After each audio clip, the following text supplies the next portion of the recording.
بەڕێز دکتۆر محەممەد زراری کە بەڕێوەبەری گشتی دیوانی چاودێری داراییە لە ستۆدیۆ لەگەڵمانە و قسەی زیاتری لەگەڵەکەم. دکتۆر بفەرموویتە ئێرەوە. سڵاو لە ئەم کاتت باش دکتۆر، بەخێر هاتی، زۆر سپاس. دکتۆر ئەمڕۆ ئەم داتایانەمان بینی کە ئەگەر بفەرموویتە ئێرە بۆی بتوانین هەم لەسەر ڤیدیۆڵەکە قسەی زیاتر بکەین و باسی بکەین کە بۆ کام سێکتەر زیاتر خەرجی کراوە و بۆ هۆکارەکەشی چی بووە، قسەی لەسەر بکەین چونکە ئەمڕۆ کۆمەڵێک داتای گرنگ بڵاوکرایەوە لەسەر خەرجیەکانی حکوومەت و بۆ چ لایەنێک بۆ خزمەتکردن بووە. سەرەتا پێمان بڵێ من ئەمێ پێشەوەی باسیەوە بکەین داهات چۆنە لەگەڵ خەرجیەکانە، ئەمە بۆ خۆی پێویستی بە داهاتێکی زۆرە. ئایا حکوومەت توانێت ئەم خەرجیە زۆرەی کە کردوێتی لە ناو زۆرترین پرۆژەی خزمەت گوزاریە چۆنە؟ بەڵێ بەرەوەی بین باسی بابەتەکە بکەین. پێم خۆشە لە هەڵەیەک هەبووە گەر ڕاستی بکەینەوە لە ئینفۆگرافی یەکەم لە ساڵی 2019 خۆی 243 ملیارە، لە ساڵی 2020 151 ملیارە نەک 251. ڕاستە کەمتر بووە بۆ پێ من ئاماژەم پێکرد چونکە ساڵی 2020 ئەوە قەیرانی کۆرۆنا لە جیهان هەبوو، قەیرانی کۆرۆنا با بڵێن قەیرانی دارایی دشمان بووە لە ساڵی 2021 446 ملیار و وەکۆی گشتی دەکە 840 ملیار.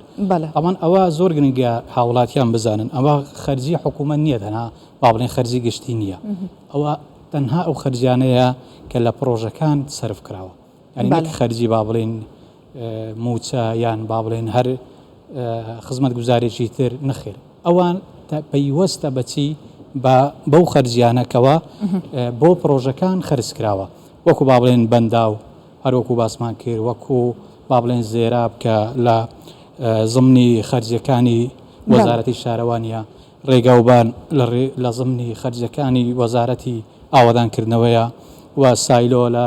زمنی با بڵێن وەزارەتی بازرگانیە، کارەبا لە وەزارەتی کارەبا. ئەوانە بۆچی سەرف کراون خەرج کراون؟ ئەوانە تەنها بۆ پرۆژەکانن. ئەگەر نابین بە کۆی گشتی خەرجی حکوومەت وەربگرین پێم وایە نەک ئەو با بڵێن ئەو ژمارەیە نییە، زۆر لەوە زیاترە. بەڵام ئەوەی کە باس کرا ئەوڕۆ کە ئەعلان کرا ڕاگەیەندرا ئەوانە تەنها خەرجی پرۆژەکانن کەوا حکوومەت خەرجی کردیە. لێرە جەنابەت پرسیارەکەت کرد باس لەوەی کرد سەبارەت بە داهات و بە خەرجی. ئەگەر بین مقارنەی بکەین نەخێر بڵێ لە ساڵانی ڕابردوو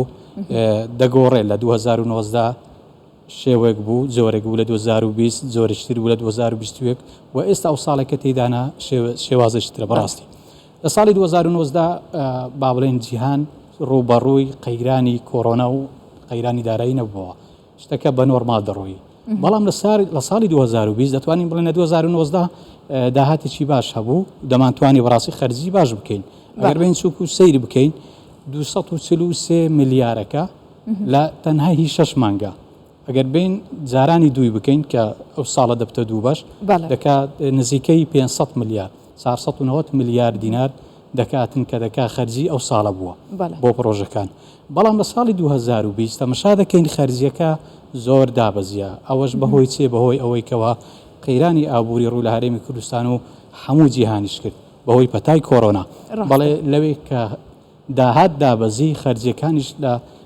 با بڵێن بەرامبەریدا دابەزی. بەڵام لە 2021 ئەگەر بین کرانەوەیەکی ئابووری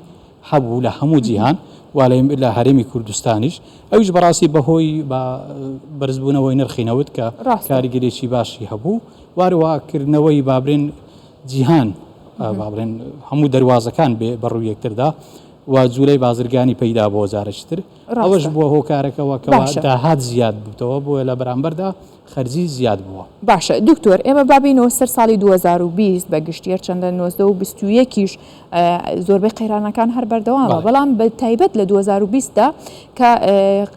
کۆرۆنا سەری هەڵدا و قەیرانی دارایی و دابەزێنی نرخی نەوت و بەرزی و نزمەکەی نەوت و هەروەها نەناردنی بەشەبوودجێی هەرێمی کوردستان لەلایەن عێراقەوە، هەموو ئەمانە کێشە و گرفتی گەورە بوون ڕوبەڕووی کابینەی نوێم بووە. بەڵام چۆن توانی ئیدارەی ئەو کێشانە بدات و بەو جۆرە لەگەڵ ئەوەشدا توانی کە ئیدارەی بات و خەرجێکی باش بۆ ئەو پرۆژانە بکات؟ طبعاً ئەوە جێگەی دەستخۆشیە کە لەو کابینەیە لە 2019 تا ئێستا سەرەڕای هەبوونی ئەو هەموو قەیرانەش، بەڵام پرۆژە خزمەت گوزاریەکان نەوەستایە. جەنابەت باس لەوە کرد چۆن توانرایە کەوا ڕوبەڕوو ببینەوە. بەڕاستی ئەمە یەک لە هەرە گرفتە گەورەکانمان ئەوە بوو کە لەو کابینەوە و لە کابینەکانی پێش توریش بەڵام بە تایبەت لەو کابینەیە سیر دەکەین ئەو بڕایە بودجە یان با بڵێن ئەو سلفەی کەوا مانگانە بۆ هەرێمی کوردستان دێ تەنانەت لە مانگێک بۆ مانجێکی جیاواز بووە سەرەتا مەسە 320 میلیار بوو پاشان دابەزی بۆ 200 میلیار خۆی ئەوەش هەموو مانگێک نەهاتیە بەڕاستی ئەگە بین سیر بکەینانی و بە شێوەیەکی زۆر پسر هاتیان ئەوە تا مانگانە ینی هاوڵاتیان حکوومەت با بڵێن لە دڵڕاو چێ بوون ئایا ئەو بڕە پارەیە دەیان نایە و ڕوئیای خۆی نەبووە لەوەیکەوە ئایا چۆن خەرجەکانی خۆی بکە ئەوە زۆر بەڕاستی کاریگەری هەبووە تەنانەت لەسەر پرۆژەکانیش ئەگەر شتەکە با بڵێن 100% بێگەرنتی هەبیکەوە ئەو بڕە بودجەیە کە لە یان با بڵێن ئەو سلفەیە یان هەر ناوێکی تری لێ بنین کەوا لە بەغدادێ بۆ هەرێم ئەگەر با بڵێن تەکید بین لەوەی دڵنیابین لەوەی کەەوە مانگانە دێ من پێم وایە پرۆژەی زۆر زیاتریش دەکرا و ئەو با بڵێن گوژمەیەکە ئێستا لەسەر ئەو ئینفۆگرافێ هەیە زۆر زیاتر بوو لەوەی کە ئێستا هەیە بۆیە بەڕاستی من ئەوە جێی دەستخۆشیەکەوا لەو کابینە سی دەکەین کەوا سەرڕای هەبوونی قەیرانەکانیش بەڵام ئەو پرۆژانێکەوە ئەساسین کەوا بنچینەن یان با بڵێن پرۆژەی ژێرخانی ئابوورین لە هەرێمی کوردستان بە شێوەیەکی زۆر بەرچاوانی ڕۆن و ئاشکرا دیارێکەوە بەردەوامیان پێدرایە باشە دکتۆر لە ڕاگەنراوەکەدا باز لەوە کرێت کە ئامانجی کابینەی نوێم ئەوەیە خەرجیەکانی لە پرۆژەی زیاتر و گرنگتر لە پێناو خزمەتی هاوڵاتیانە بکرێت باشە ئەمە چۆن ئەکرێ و بە زیادکردنی چ داهاتێک ئەم ئامانجە بەدیەت بەڵێ طبعا ئێمە لە هەرێمی کوردستان پشت بە دوو داهاتی سەرەکی دەبەستین داهاتی یەکەم ئەوەی کە دیارە وەڵام داهاتی نەوتیە بە کورتی داهاتی نەوتی و نانەوتیمان هەیە داهاتی نەوتەکە دیارە لە فرۆشتنی نەوت و داهاتە نانەوتەکان ئەویش ئەوەیە لە با بڵێن کۆکردنەوەی ئەو با بڵێن داهاتی ناوخۆجا چ گۆمرگەکانە و چ با بڵێن باجە چ ڕسوماتە چ هەر با بڵێن ئاوا کارەبایە هەر شتێکە خزمەت گوزاریە ئەوانەش بەڕاستی پاڵپشتێکی باشن بۆ بودجەی هەرێمی کوردستان بۆ داهاتی هەرێمی کوردستان با وەکو باسم کرد پشت بەو دوو سەرچاوە داهاتە دەبەستی هەرێمی کوردستان لێرە تەمەشا بکەین هەرێمی کوردستان ئەگەر بێ سەیر بکەین لە 2021ەوە لە مانجی 6/7ەوە لەبەر ئەوەی کەوا با بڵێن نرخی نەوت بە ڕێژێکی بەرچاو بەرزبوونەوەی بەخۆوە بینی تا ئێستا سەیر دەکەین مانگانە ئەگەر چی تۆزێکیش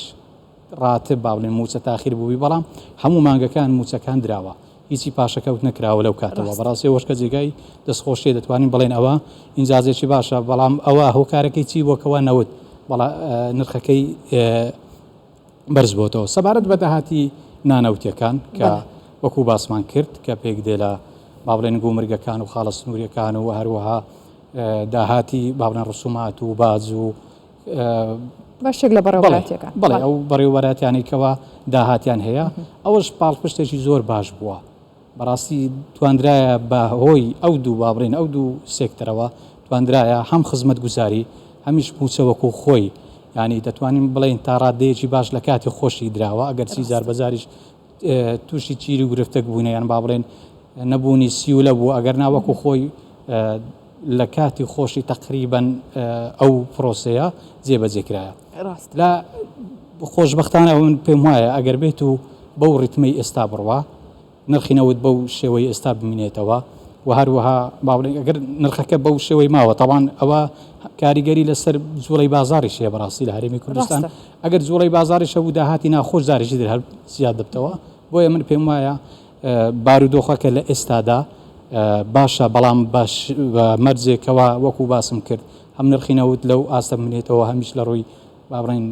سیاسیشەوە ناوچەکە چوو هەر هەرێمی کوردستاننا لە ڕاستە دەتوانین بڵێن ئەگەر هەرچەندە ئەگەر نرخی بەنەوت بەرزتریش بێتەوە دکتۆر هاوکێشەیەکی هاوتەری بە لەگەڵ خەرجیەکانی ژەوکات بەڵام هەمیشە هاوڵاتیان چاوەڕێواکەن کە خزمەت گوزاری زیاتریان پێشکەش بکرێت آخر ئەگەر خەرجی زیاد بوو لێرە بەڕاستی هاوڵاتیش سوودمەندە خۆی لە چیز با بڵێن ئەو خەرجە لە چی ئەوەکو سێز دەکەین تەماشا دەکەین لە سێکتەری پەروەردەیە